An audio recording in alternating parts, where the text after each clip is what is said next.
చక్కగా మా పోలీస్ చొక్కా వేసినట్టు ఉన్నాం, బట్ అయినా బాగుంది. నేమ్ ప్లేట్ పెట్టావు, P Ravinder Rao, DL number, badge number, excellent. నీ కాన్సెప్ట్ నచ్చింది. పేరు రాశాడు, డిఎల్ నెంబర్ రాశాడు, బ్యాడ్జ్ నెంబర్ రాశాడు, నచ్చావు నిజంగా. చూడు బాబు, రండి. మిగతా వాళ్ళందరికీ నువ్వు ఆదర్శంగా ఉండాలి. మిగతా వాళ్ళు ఏం పెట్టాడు? బ్యాడ్జీ పెట్టాడు. అంటే ఇతను చూడగానే ఒక గౌరవం వచ్చింది, మంచి అభిప్రాయం కలగాలి. చొక్కా వేసాడు, మా చొక్కా కానీ బాగానే దాన్ని ఆల్టరేషన్ చేసుకున్నాడు. గుడ్, లేదు బాగుంది.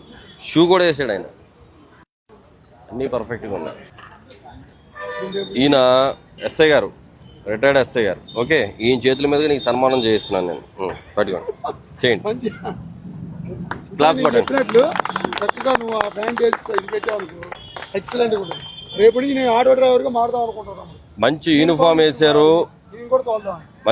వేశారు, నేమ్ బోర్డు పెట్టారు, ఈ డ్రైవింగ్ లైసెన్స్ నెంబర్ పెట్టారు, బ్యాడ్జ్ నెంబర్ పెట్టారు, చక్కగా నీట్గా షేవింగ్ చేసి చక్కగా దూకుని కింద షూ వేశారు. ఎప్పుడు డ్రైవర్కి ఉండాల్సిన ముఖ్య లక్షణం షూ ఉండాలి. చక్కగా అన్నీ కూడా మెయింటైన్ చేస్తున్నారు కాబట్టి ది బెస్ట్ డ్రైవర్ కింద మిమ్మల్ని సన్మానించి వీళ్ళందరి ముందు మిమ్మల్ని గౌరవించుకుని పంపించడం జరుగుతుంది. ఏం పేరు మీ పేరు? సెల్యూట్ రవీంద్ర గారు. రైట్, మీరు కూడా అది ఫాలో అవ్వాలా, అర్థమవుతుందా? అందరూ కూడా నేమ్ ప్లేట్లు పెట్టండి. రైట్, చలో. లైసెన్స్ లేని మాత్రం ఆపండి.